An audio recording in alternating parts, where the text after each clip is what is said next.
Welcome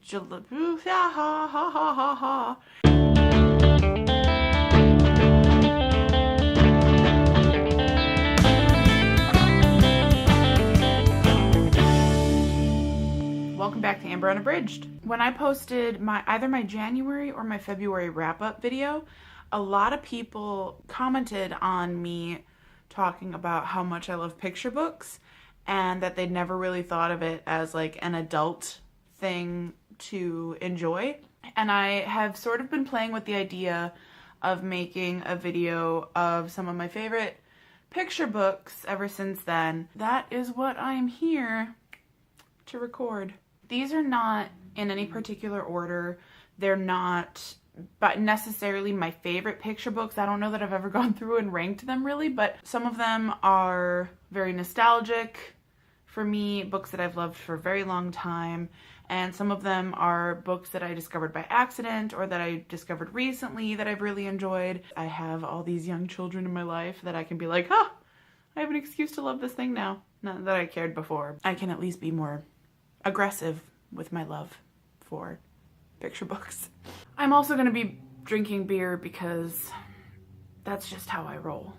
So I'm going to start off with the first picture book that I remember loving, and that is Max Deluxe by Myra Coleman. This is the first picture book that I remember enjoying, the first book that I ever wanted to buy or that I remember wanting to own. It's technically 3 Max books in one. It's really fun. You can see this copy is falling apart. I've had it since I was about 4. It's been through some adventures. One thing that I really appreciate about it is that it plays with words and pictures. You know, the art is really fun in a kind of trippy sort of way. It encourages thinking about things just outside of the box. It opened up a whole world of magic for me, and just its visual style I think influenced me pretty heavily when I was younger, and so just I really appreciate it now. There's a student teacher when I was in kindergarten who loved it, and she was like, this is my favorite book, and I was like, oh my gosh, I totally get it, I want it too. The next book that I'm going to talk about is The Talking Eggs by Robert D. Sanssouci. Pictures by Jerry Pinkney. It won the Caldecott Award and the Coretta Scott King Award. I don't remember how this book came into my life.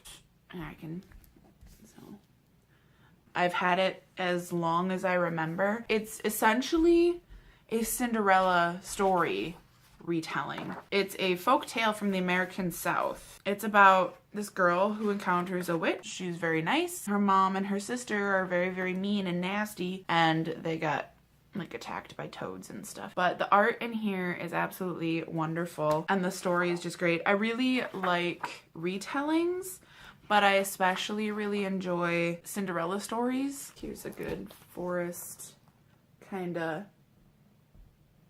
So yeah, it's a really fun book that I really enjoy. The next book that I want to mention is a book that I happened to find when I was working at Barnes & Noble. It's called This Is Not My Hat by John Klassen. It's adorable. It's about the perils of stealing and how you shouldn't do it. And if you do, you're gonna get caught, no matter how sneaky you're being. It's just got like this really great art. It has to do with fish and different sea critters, and I absolutely love it. I don't own a copy, but I will someday. Another book that influenced me heavily when I was younger is The Lorax by Dr. Seuss. I used to think this was like a real place. I used to think this was a history of a place that had really weird trees. I mean, it's Dr. Seuss. I really like his art, and I really like the trees and the little critters. I think they're so great. I just really enjoy books that teach you about caring about your environment. The next book that I want to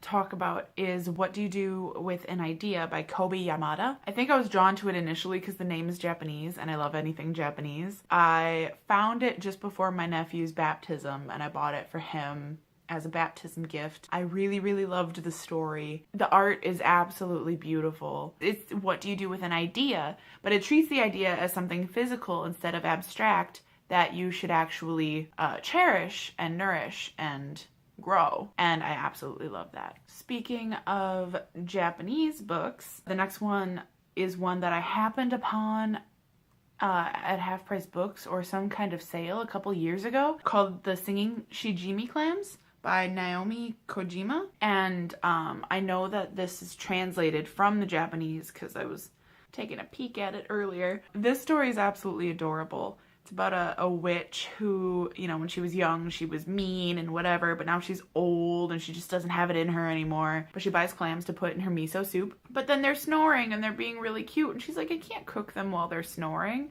And the cat is like, yeah, you can, just do it. I don't want to give too much away, but it's adorable. And just look how crabby that cat is.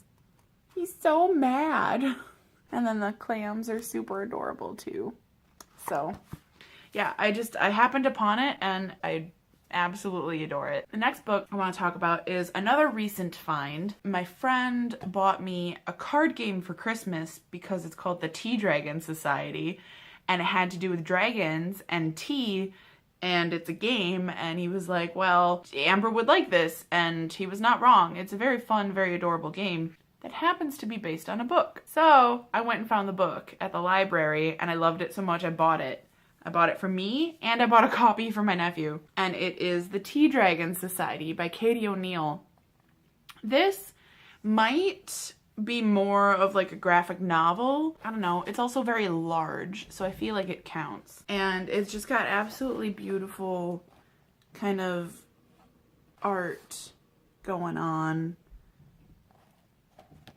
It's about friendship and memories and who you make your memories with, and tea. It's about tea. Let me see more. Oh, I love it. And it's just absolutely adorable. It's very inclusive, and it's just an absolutely wonderful, wonderful story that I appreciate so much. And I absolutely love it. I don't even know what to say. Go read it. It's so great. So the last book I'm going to talk about today, I don't know if you would technically call it a picture book, but I'm gonna include it anyway because I love it and it's fun and I like things that are happy, and this book made me happy. So the last book I'm gonna talk about is I Spy, a book of picture riddles. There's a whole series of these. I think I have most of them, and this is the one that I had the pictures in that I enjoyed going back to the most. Basically, there's a photo and there's a bunch of little riddles that you have to find everything in the riddles in the picture. Oh yeah, this is a good one. You know, you try to find these ones, and there's more riddles in the back of the book so you can find which page those go to. And there's also a riddle that has something that's in every picture in the book, and in this one it's a frog. You have to find a frog in every picture.